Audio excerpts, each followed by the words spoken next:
প্রথমে ফাইল ম্যানেজারে প্রবেশ করে আপলোডে ক্লিক করবেন। এখন সিলেক্ট ফাইলে ক্লিক করবেন। এখন আপনার ফাইলটি সিলেক্ট করবেন।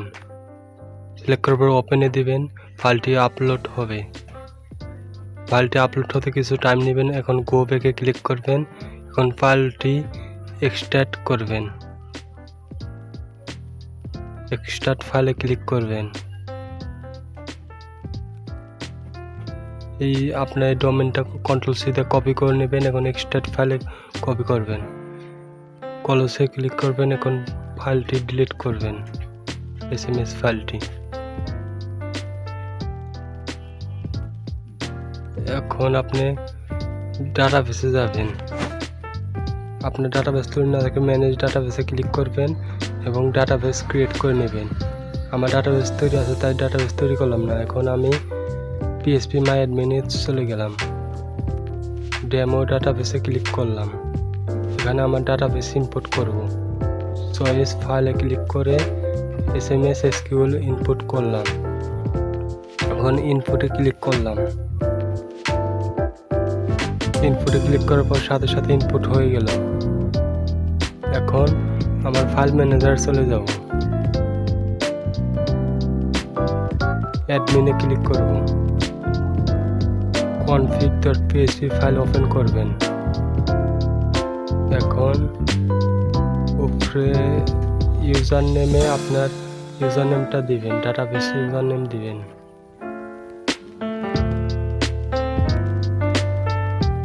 ডাটাবেস ইউজার নেম আমি কপি করলাম, ডাটাবেস নেম কপি করলাম। এটাই আমার ডাটাবেস ইউজার নেম।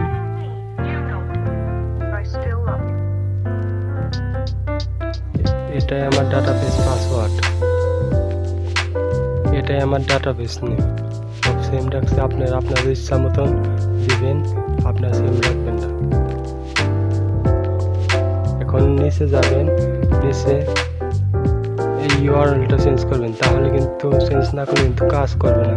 এই ইউআরএলটা আপনি ডিরেক্টরির তৃতীয় নাম দেবেন, হোমের পরে টুন দেবেন।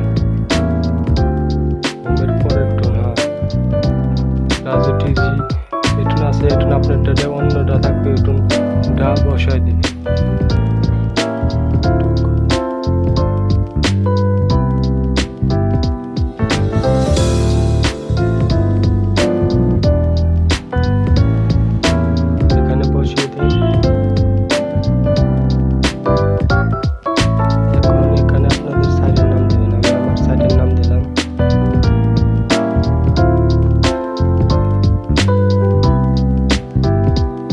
এই জায়গায় আপনাদের সাইটের ইউআরএল দিবেন, এটা হলো রুট ইউআরএল। নিচে আরেক জায়গায় আছে, এই জায়গায় আপনাদের সাইটের নাম দিবেন, ডোমেনের নাম, ইউআরএল। সেভ চেঞ্জে ক্লিক করবেন। সেভ হওয়ার পরে আপনাদের ডোমেনে ঢুকবেন। আমি আমার ডোমেনে ঢুকলাম। এখানে অ্যাডমিন লগ ইন করবেন। অ্যাডমিন পাসওয়ার্ড না পেলে আপনারা ডাটাবেসে যাবেন। ডাটাবেসে যা নিচে স্ক্রল করে ইউজারে প্রবেশ করবেন। ইউজার প্রবেশ করে এই যে অ্যাডমিন, এটা হলো অ্যাডমিনের ইমেল, এটা কপি করবেন। এটা হলো অ্যাডমিনের পাসওয়ার্ড, এটা কপি করবেন। এখানে অ্যাডমিনের ইমেল দেবেন, এখানে অ্যাডমিনের পাসওয়ার্ড দেবেন।